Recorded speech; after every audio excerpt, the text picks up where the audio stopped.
Well, thank you so much for joining us here on GHOne Television. This is News Tonight. Here, we're live from our studios at the Platinum Place, North Ridge here in Accra. In the next hour, this is what to expect. Bag. Work resumes on Pokwasi-Nsawam Road as East MCE assures of a 6-week completion deadline. Also, President John Dramani Mahama pardons 998 prisoners out of the 1,014 prisoners recommended for amnesty. Details in a moment.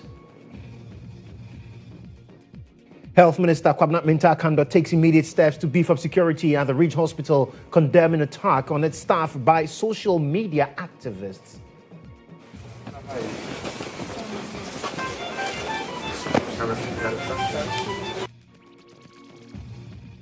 In business tonight, the Public Interest and Accountability Committee demands probe into GMPC's misallocation of oil revenues as it reiterates calls for investment in priority area. And on the foreign front, U.S. President Donald Trump vows to ensure that any Ukraine-Russia peace deal works as he meets Zelensky in White House.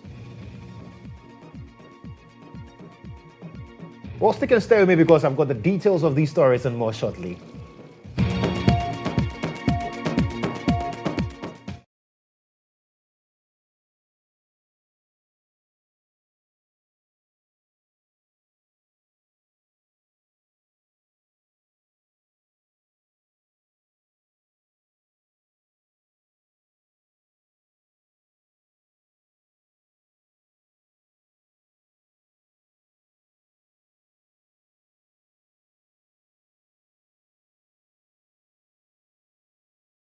For your company this evening, I am Joshua Kodjo Mensah. The details now. And the Harbour View Estate Residents Association, representing residents of Sakumono Ramsar area, is appealing to the government to regularize existing buildings in the enclave. The association is proposing alternative measures to improve water flow and also enhance housing infrastructure as a way to hold ongoing demolitions. Addressing the press conference early today, Chairman of the association, Jonathan Boydoku, said the group remains open to dialogue with authorities in order to safeguard investments of residents in the area. My colleague Obed Kingaglo has more.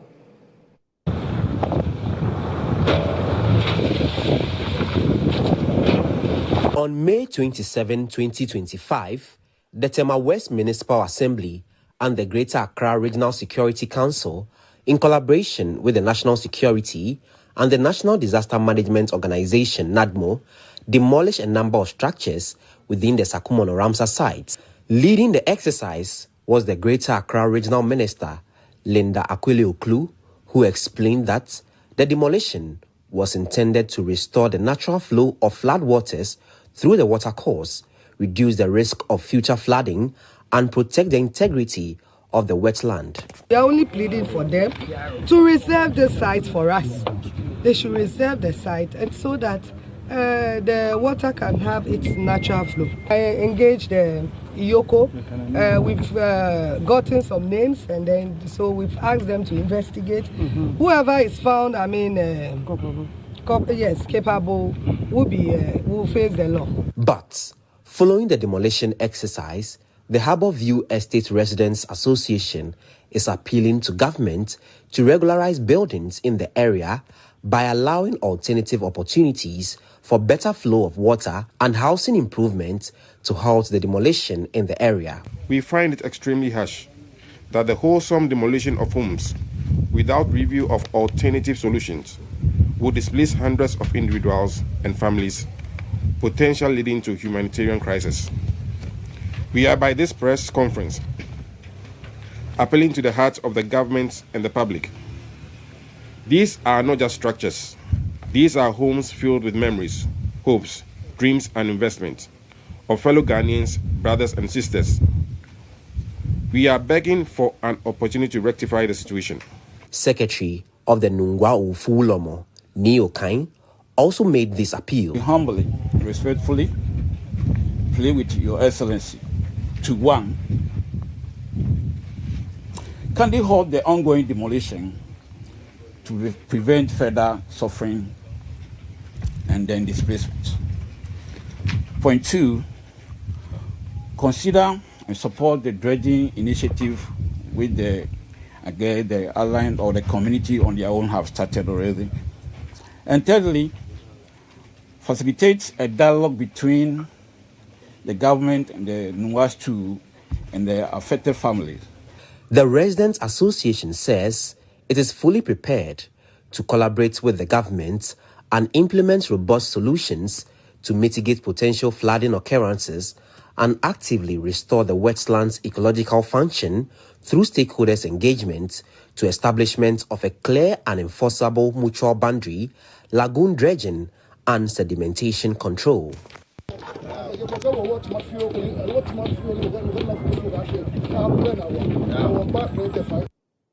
Well, now to one of our headline stories this evening, and President John Dramani Mahama has pardoned 998 prisoners, majority of them being first-time offenders. The move was based on the recommendation of the Prison Service Council in consultation with the Council of State. Now, before I bring you the breakdown of that 998 figure, let me share the constitutional provision which gives backing to the President's decision. And on your screens now, you see Article 72, Clause 1 of the 1992 Constitution of Ghana. And it says that the President may, acting in consultation with the Council of State, A, grant to a person convicted of an offense a pardon either free or subject to lawful conditions, or B, grant to a person a respite either indefinite or for a specified period from the execution of punishment imposed on him for an offense, or, and that takes us to the C, where it's also talking about a substitute, a less severe form of punishment for a punishment imposed on a person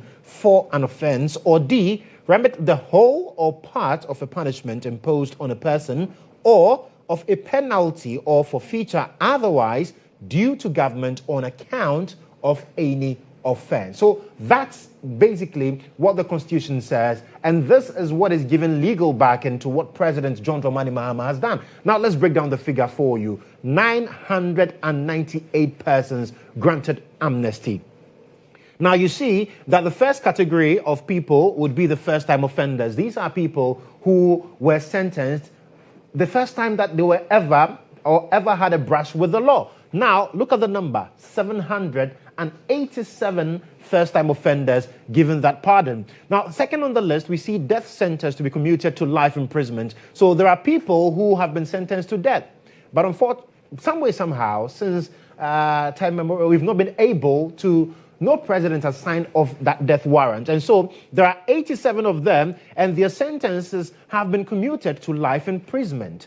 Now, that is what raises some questions as to whether or not these people, per the statement issued by the presidency, will be allowed out. We'll get into that conversation for you shortly. Now, the third category of persons, we're talking about life sentences that have now been commuted to 20 years definite term. So for those who were sentenced to life imprisonment, now, per the statement from the presidency, 51 of them have had their life sentences commuted to 20 years definite term. Now, those who are seriously ill, 33 of them have been granted amnesty. And for these 33, we can say confidently that they are finding their way out of prison. We'll get to understand the processes shortly also on the bulletin. Also, over 70 years irrespective of the offense. So 36 persons who were jailed in this country who are currently over 70 years.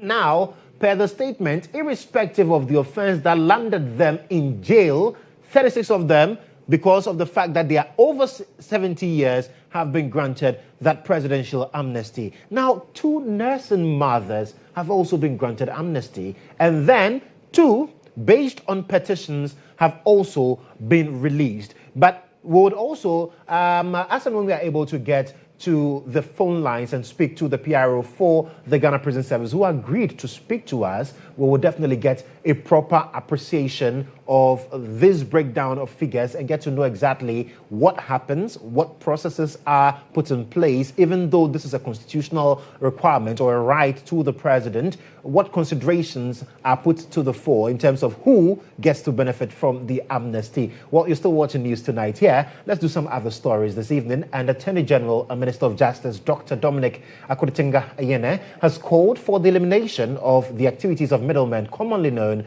as Goro boys, at the office of the Registrar of Companies. He believes their actions perpetuate bribery and corruption. Dr. Ayine made this statement during the swearing-in ceremony of a 10-member board of governors for the office of the Registrar of Companies. We have to eliminate the Goro boys from the system, okay? Because they raise the cost of company registration. I'm not, a fan of bribes, but what they end up, getting people to do is to pay bribes in the system. So, for instance, the Goro boy takes his, fee in quotes, but has to give somebody in the system part of that fee in order that the person will, speed up the registration for the Goro boys client. Okay, so much as it speeds up the system in a way, it is a very crooked way of speeding up the system. And then it also encourages bribery, of public officers who are genuinely doing their business. So if we can eliminate all the bottlenecks and make it possible for people to come in, either physically or remotely, be able to register companies with ease, we will be able to eliminate the specter of Goro boys, always hovering around the place and then making it, possible for or impossible for people to go through the process of registration.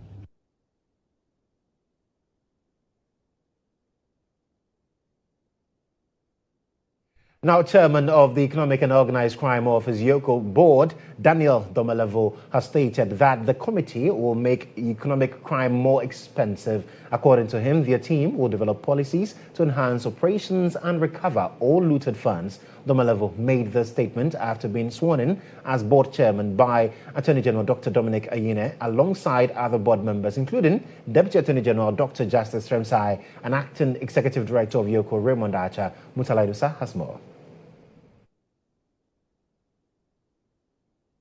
Story later on in the bulletin. This is still news tonight here on GHOne Television with me, Joshua Kodjo Mensah. We'll take a breather here. We'll return with more stories. Do stay.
Well, thank you so much for staying on with us here on News Tonight on GHOne Television with me, Joshua Kodjo Mensah. Two more stories tonight, and former member of the NPP, Hobson Adoye, has vowed not to return to the party despite the party's recent amnesty. The NPP's amnesty primarily applies to members who were sanctioned through internal party structures from the likes of Paul Afoko, Alan John Kodjo Mensah, Solomon Owusu, Andrew Piadankwa, Hobson Adoye, and others. Now, according to the party, the move is aimed at fostering unity and reconciliation ahead of upcoming political activities. But those reinstated under this amnesty will not be allowed to contest in any internal party elections for the next 2 years. But the decision granting amnesty to prodigal members does not seem to sit well with former party member Hobson Adoye as he vows not to return to the party, citing lack of clear vision and leadership. Alan will never go back to MPP. Let alone to say that we have to apply. What kind of nonsense? When I was joining MPP, did I write a formal application to join MPP? I just entered. I went to the office and took my membership card. That's all.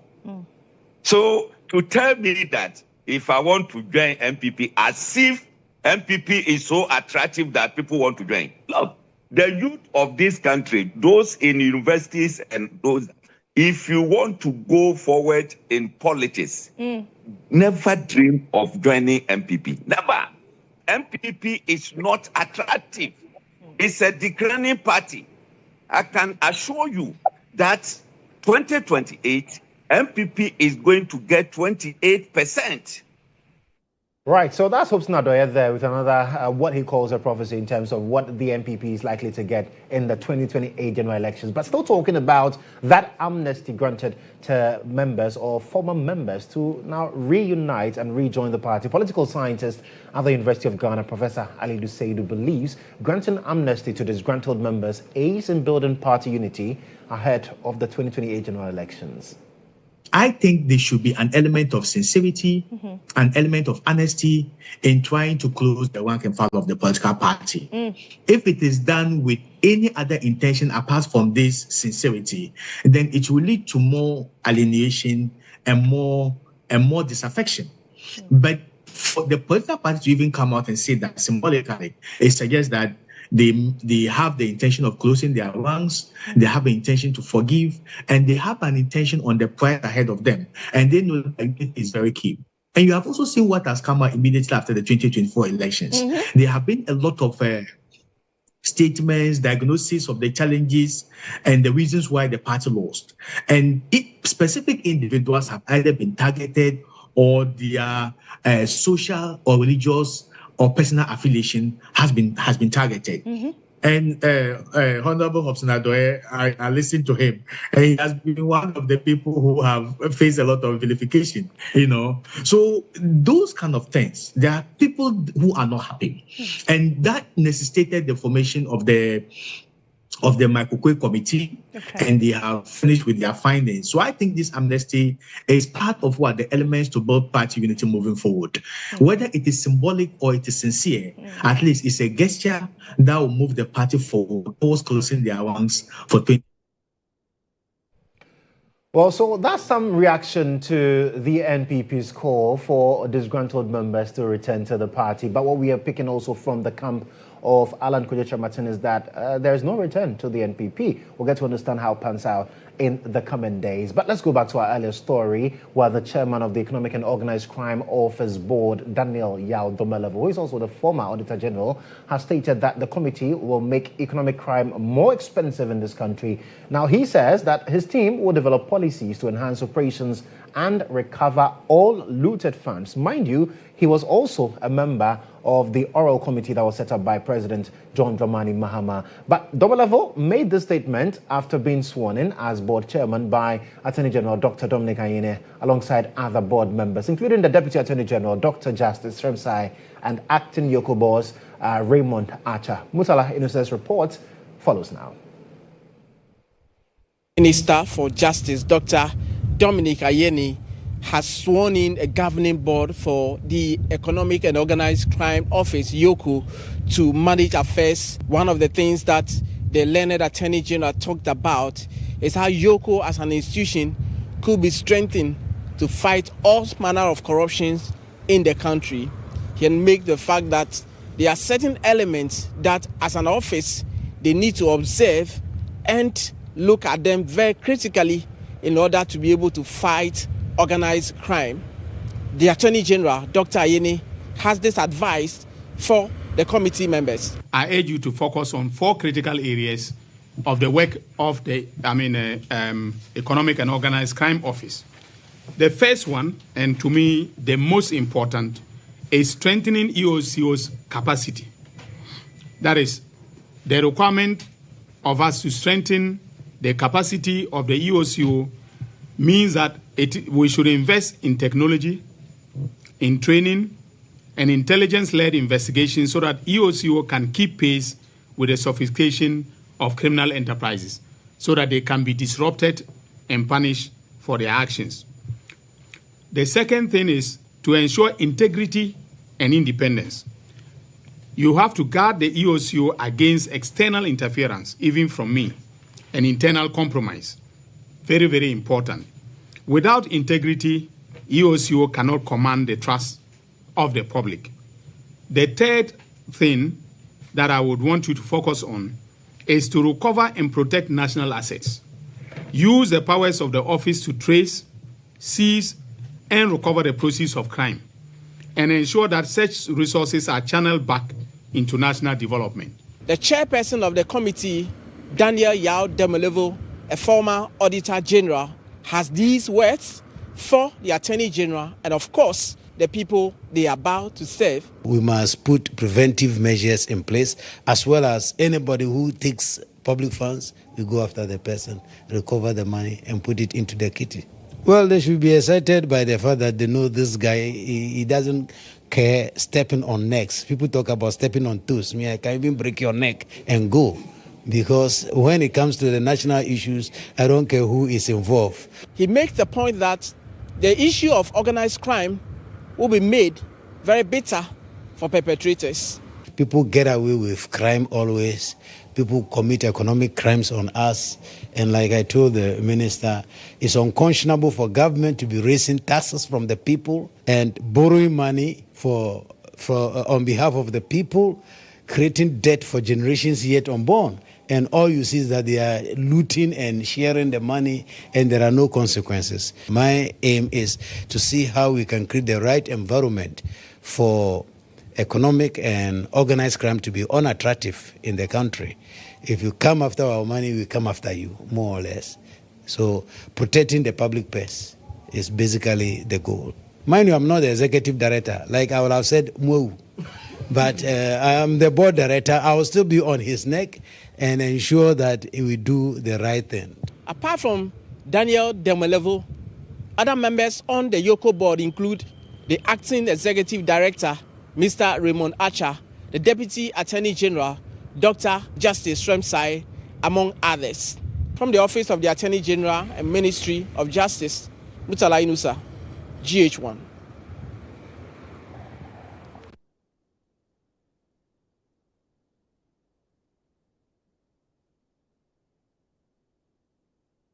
Well, you're still watching News Tonight here on GHOne Television. Let's delve into our biggest story for the day in Insight.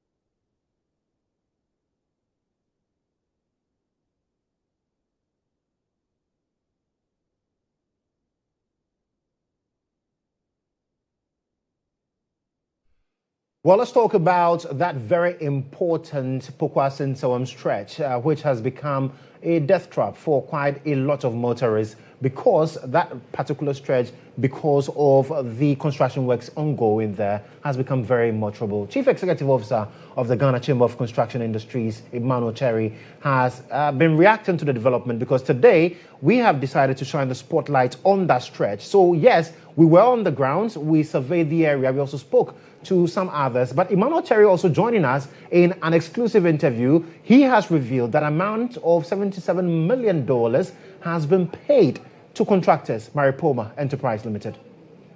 Issue, they need to go to the Ministry of Roads and Highways to request for the IPC of the contractor. That's entering payment certificate.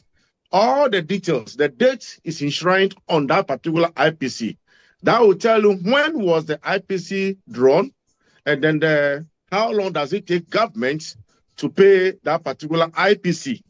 So as a matter of government A or government B, that issue is not our challenge here. Our challenge here is we are trying to find lasting solutions to the TT challenges of our communities. So therefore, thankfully, government has come to make payments on behalf of the people of Ghana to the contractor to do the remedial works and continue with his works according to the project scopes to make sure that it finished on record times. Now that government has come to redeem his image in terms of payment, let's pray and support the contractor to be able to make sure that what is expected from him to do is being done and done well. But the International Ghana Chamber of Construction Industry had with the contractor promised that within 2 weeks, he's making sure that the road will be motorable, not completion, but motorable, so that all those manholes that we are seeing on the roads will be taken care of, so that you can have peace of mind to concentrate on the entire project of his own. So therefore, there is a lot of work that is going to be done, and then the contractor is going to use the speed of light to make sure that 24 hours. As for the contractor, he's working 24 hours. So collectively, we urge the contractor to go ahead. Should there be any challenge, you should let us know. We'll approach government on his behalf and do what's supposed to have been done accordingly. By the records, the contractor certificate, that's entering payment certificate, which means work done by the contractor, that quantum is $77 million US. So that money is the work done by the contractor in the past. So now this money, if the contractor decides, he can pump in the same money to raise certificate to be paid. So therefore, on this case, we should make sure that we don't provoke the contractor to change his mind. Because as it happens this way, the commuters and the drivers' unions and what have you, let us collectively try as much as possible to tread cautiously. Because the amount of money paid to the contractor is his money. It's work he has done. So therefore, if you want to push him beyond the elastic limit, if he is not taking, it's okay, now bring money, let me continue the project. But the contractor, being a good citizen, he decided that he's going to inject that money back into the project to make sure that he finishes and then alleviate the challenges, the sufferings of the entire masses within the various communities and the commuters within the enclaves.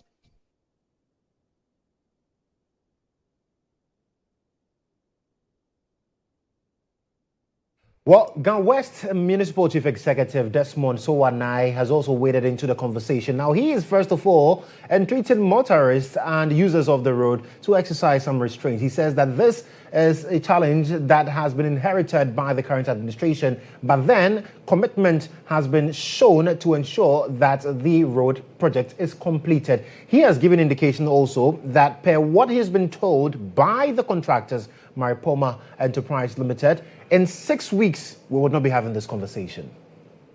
Ghana West, as I said, is made up of 1,685 kilometers road. However, only 5% are motorable. So this central road, which is the highway that is going to connect the south to the north, is central to my agenda. And particularly, I've taken interest in monitoring, and I can assure you that today, the contractors are back to sites, and they started some work.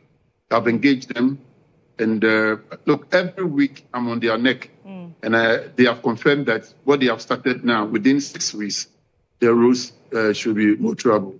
For me, agenda is to make GHOne West, which is the gateway to Accra, meaning that if people are coming from even Burkina Faso, Northern region, Eastern region, Ashanti region, all the way, as soon as they get to Amasaman, which is the central seat of GHOne West, they know that when you get to Amasaman, it's the gateway to Accra. You've gotten to Accra. So the idea, my vision, is to develop communities through industrialization, and this can only be achieved when we have that's up to standard. Now, talking about this particular stretch, the deplorable Pokwase Road has made travel a nightmare, with commuters spending hours on that road due to traffic congestion and frequent breakdown of vehicles. MCE for GHOne West, Desmond Sowanai, as you heard, is assuring residents and commuters within the enclave that contractors have resumed work. Now, his assurance comes on the back of threats by the Ghana Private Road Transport Union to embark on a nationwide strike if that road is not fixed. There's more. Speaking to the news team, some commuters and residents within the Amasamai Pokwase vicinity expressed worry over the poor state of the road, which has led to increased travel times and spending more hours than usual on the road. Commercial drivers who ply the road lamented of frequent vehicle breakdowns amid heavy vehicular traffic and congestion. Yes, I see a car, at least even a month. And the team service a car. But you say near do any day within a week. Every crowd one service or car, Bakoto shows, Bato Spring. Next week, Pepe, Mekoto Spring. Because of Mecano, man service any year, they be am home me. And yeah, baby, I made you as a Siaquano. May I lump on the budget in our side. When it's account for no more person, say, can I say my view? Because almost the corner they can of us on a bomoka. Yeah, my yes is 1 week. Yeah, but 2 weeks is I was a car. Tia blepa. Quaning you, a quantum wine, just a bam of wine, a quantity, and that's my Madaroma. Near quantity to say, as an answer to those. Is if Monday now, but one bed I would be two, one bed I would be two. And to about Madaroma, the Japan Mike Aclawa, the movie Adaroma, American Mike Acla. Traders are not left out as their businesses have been affected by the poor road condition, with huge losses due to delayed deliveries. Road no de e hayam pa na dust no say so ta in so ta e yemaye but in san so nye ye nto ade in so anton so a ye brewa ha e begu nyama no huni na je se me sa pepa ho o be pepa ho e na nyama so de sharoba mu so a wonya market e wo se wo yi fi rubber ni mu ansan na market aba man say me ton bread on inti like dust no egu so a omu huni say la che. And now in so sounds of marketing and cost to Miss Lab and say one boy and Pana said a bear marketing never cost. All effort to reach Maripoma Enterprise resident engineer on site proved futile, as residents are urging government to prioritize the repair of the Amasamai Pokwase Road. Right, so let's get on the phone lines now and speak to the Industrial Relations Officer for the Ghana Private Road Transport Union, Abbas Maro. Alaji, thank you so much for joining us. So you had given an ultimatum that if by Thursday you do not see works started on the stretch again, you would have no option than to park your vehicles. Now, we can confirm that the contractor has returned to site. How does that come to you, first of all? Well, we thank you very much. We thank the road minister as well for showing much respect to transport operators in the country. We came out not for ourselves, but for everybody nationwide. And today, the work that has been done, it will be premature for us to say today that we have withdrawn, we have done this, we have done that. Yes, we have seen some work started, and let's wait till Wednesday at least, by which time we would have seen more work done than what has been done. But isn't this commitment enough to letting you know that your concerns will be addressed? I started by thanking the road minister for responding to our request. That is the way I started. And I'm saying it will be premature for us to say today that what they have done today is enough, we are okay. At least by Wednesday, what if we say we are okay, then tomorrow machines are being withdrawn again? So by Wednesday, at least, we would have seen enough. Right. But, we never requested that the whole job should be completed within 1 week. All we requested is, yes, the job should be started and there should be a motorable section for us as they have started today so that we can use that section while they can have ample time for their main business or main road working on it. Is all that I will say. So, yes, we are happy with the minister, as I said. Right? It will be premature for us to say something today. Let's give ourselves up to Wednesday. Okay. But, Abbas, as we speak now, in our interaction with the persons who are around the area, they made us aware of the difficulty that they face. But in terms of drivers, what were some of the challenges that your members presented to you as a result of the state of that road? Oh, you saw it yourself. We initially, around 2 months or so, getting to 3 months, we spoke about it. And the road minister acted swiftly. He invited us and he promised we should give him not more than 6 weeks. We shall see some difference. Lo and behold, the 6 weeks is passed and the place has gotten from bad to worse. Yes, when he promised us that very week, we saw some machines on site. But within 2-3 days, the machines were withdrawn, and this is the result we saw. Until what they've done today, the road became from bad to worse. Our vehicles are broken down. Potholes became manholes, very big holes, and vehicles were breaking down. You saw it. Right, but interestingly, Alhaji, we are being told again by the MC for the area that he's been assured by the contractor that in another 6 weeks, the road will be motorable. That is what I didn't even want to mention. That they are repeating 6 weeks again. And that's what I'm asking you, because it's 6 weeks again. Let's give ourselves 3 days, by which time we will see the level at which they've gotten to. Then, of course, we'll be satisfied and say something. Okay. Abbas, thank you so much for speaking with us. That's Abbas Moro. He's Industrial Relations Officer for the Ghana Private Road Transport Union.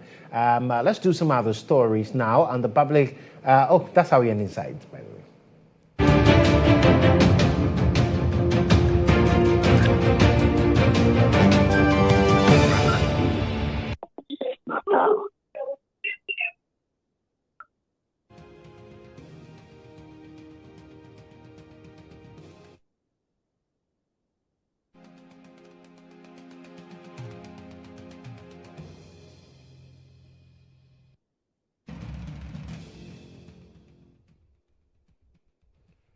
Well, you're still watching News Tonight here on GHOne TV. Let's bring you business. The Business Brief is brought to you by Compu Ghana, passion for technology.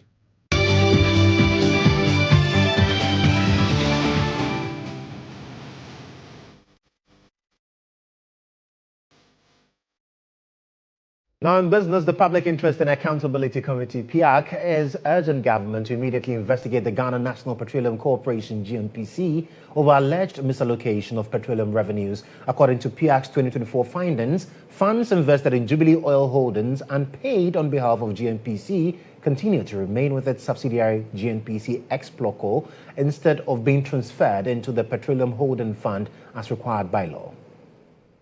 We noticed that monies that was paid for on behalf of GNPC in terms of GNPC's investment of the Jubilee Oil Holdings continues to be remained with GNPC Exploco without being deposited into the Petroleum Holding Funds. This is not in accordance with law. It is against what the law in the Petroleum Revenue Management posits. It says that all revenues should be deposited into the Petroleum Holding Fund. But GMPC, even though it's wholly owned government institution, claimed that the Jubilee Oil Holdings was purchased by GMPC, and therefore they have allocated those shares to ex-Loco. What would GMPC or Ghanaians know is that ex-Loco is also 100% owned by GMPC, which means it's also government. So any liabilities ex-Loco takes one day. If they are unable to honor those liabilities, it will come into government books, and therefore it is considered petroleum revenue. So far, over $400 million have been lifted in terms of revenues, and we have not seen these revenues deposited into the Petroleum Holding Fund. I think the government should look into this and work with GMPC to.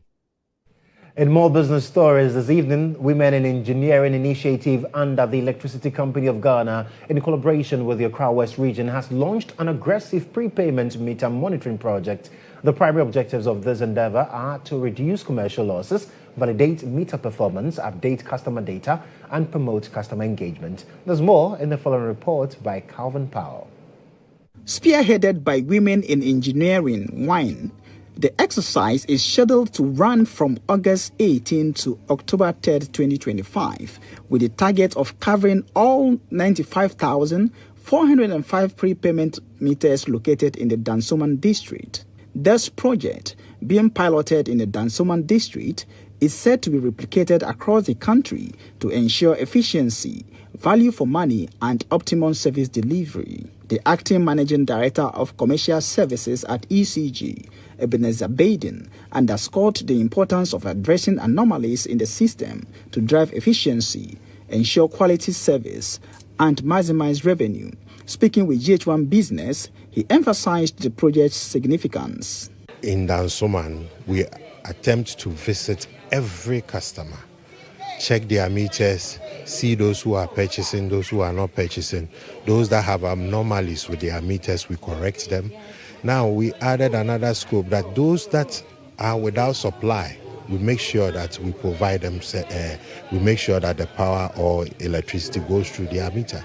So it's making sure that, one, we collect revenue, anomalies are addressed, and then also we are selling more electricity to customers. This is the objective. The general manager of the Accra West region, Engineer Cyril Echere, used the occasion to caution the general public against seeking the assistance of middlemen, popularly known as Goro boys, in order to avoid being swindled. It may presume fast, but it has a lot of problems. What I should say is our offices are open to serve. Anyone who needs a meter, come. Within 15 minutes, you should be done. I always advise that your name and your records, once it's in our system, anybody can pick it and work on it for you. But if your name and your records are not in the system, that is what usually happens when you engage Goro boys. It will be difficult for us to serve you and even recover the money that you have paid. The GHOne prepayment meter monitoring project manager, Engineer Miriam Amponsa, highlighted the importance of inclusivity in the delivery of service and sustainability, which informed their decision to champion the exercise. ECG has a mandate to sell electricity and get revenue from that. And we need to make sure that we ensure the integrity of our metering. As we speak, we have technical challenges when it comes to our prepayment metering. And Dansoman district has one of the highest population of prepayment meters by way of striking percentages. So we felt that it was a good place to start. The general public, especially consumers of electricity, are urged to welcome the field officers from ECG into their homes, institutions, and shops, allowing the exercise to be carried out peacefully for the greater good of all. Well, that's all the package in business here. Stay with me. We've got the latest in sports later. The Business Brief was brought to you by Compute Ghana, passion for technology.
Well, in sports tonight, Kumasi Asante Kotoko defender Samba O'Neill has declared his team's readiness for the upcoming Galka Top 4 tournament, emphasizing their determination to win it. Now, the Galka Top 4, which also features Bibiani Gold Stars, Accra Hearts of Oak and Pando Hearts of Lions, is seen as a preparation for the upcoming season and a chance to secure a trophy. Samba O'Neill says Kotoko remains focused and are aiming for victory.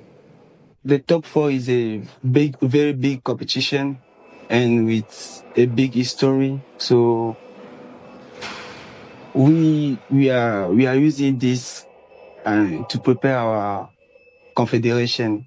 No, Bibiani, they are good side, and play against them too is good for us. So we are always ready to face any club who come in front of us. So we are getting ready for all of them. Same thing, Kotoko.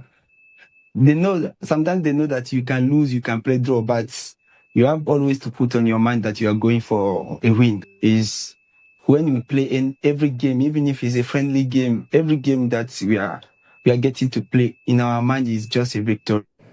Well, meanwhile, coach of Accra Hearts of Oak, Didi Dramani, says the club is aiming for a strong showing in the upcoming season. Hearts of Oak recently won the Home World Cup and are now focused on building consistency and a sustainable approach under Dramani's leadership. According to the former Black Stars deputy coach, the Galka Top 4 is a crucial part of their pre-season preparations. A small part of preparation for the league and then the season, and I think that we need to commend the organizers for instituting this. Right. It's done all over the place, and so many matches in a season, and then the timing of it. Maybe going forward, we need to look at the timing of it and to think about where it becomes very necessary to make adjustments where the clubs will have more space. You know, it's important to look at the commercial part also. It's important to also look at the tactical and technical part of it, and also to look at the recuperation part of it in terms of the welfare of players and the team, and you know, so that you can sparse it and then make use of the moment. It is really very good that clubs will have the opportunity to play, you know, high-profile games prior to the commencement of the Premier League, which for me is technically the right thing to do in terms of the periodization. Well, we are anticipating the Galka Top 4 here. Remember, it will also be live here on GHOne television from the 20th to the 24th on GHOne TV and also on Ago TV. But that's it for sports.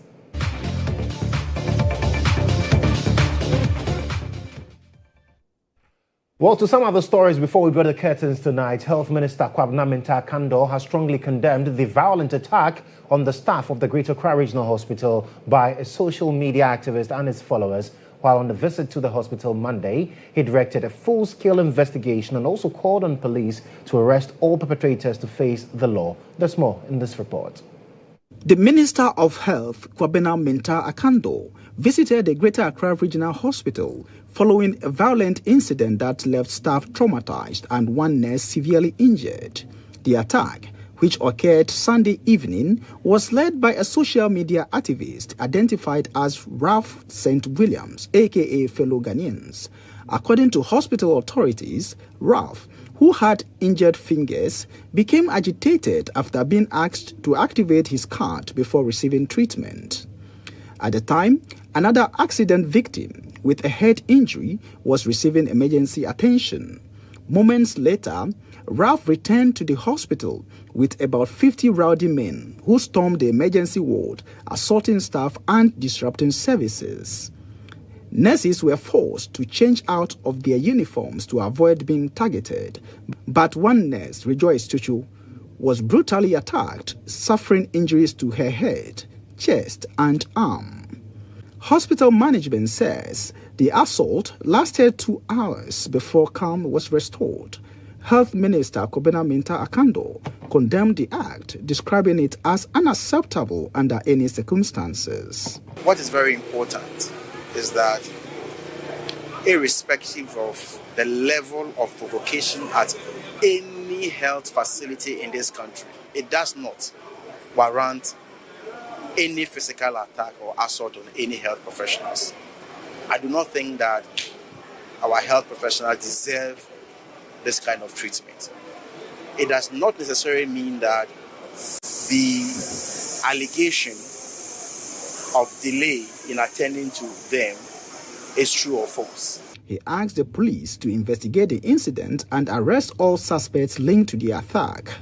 And let me also make the point that we will investigate the alleged delay in the healthcare or in the treatment of those who were involved in the accidents. This has also brought to fore about the security of the health personnel, especially at Rich Hospital. And I have instructed that must continue, and we must put measures in place to prevent the reoccurrence of this particular incident. The law must take its own course. So the issue must be investigated, and the law must take its own course. That's what. Just as the minister and his team were coming out of a closed-door meeting with the hospital's management, Ralph St. Williams, aka fellow Ghanaians, drove in a black vehicle, exchanged pleasantries with the team, and drove back.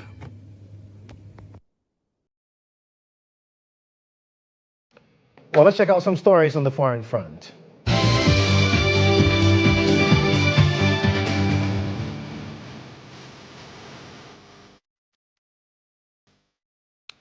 Now, U.S. President Donald Trump says the United States will be directly involved in providing security guarantees for Ukraine under a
much for joining us here on News Tonight on GHOne Television. I am Joshua Kodjo Mensah. There's more news for you at starfm.com.gh. Many thanks to the production team led by Awuti Dede and Benis Abibedu Mansa. Do have a wonderful evening.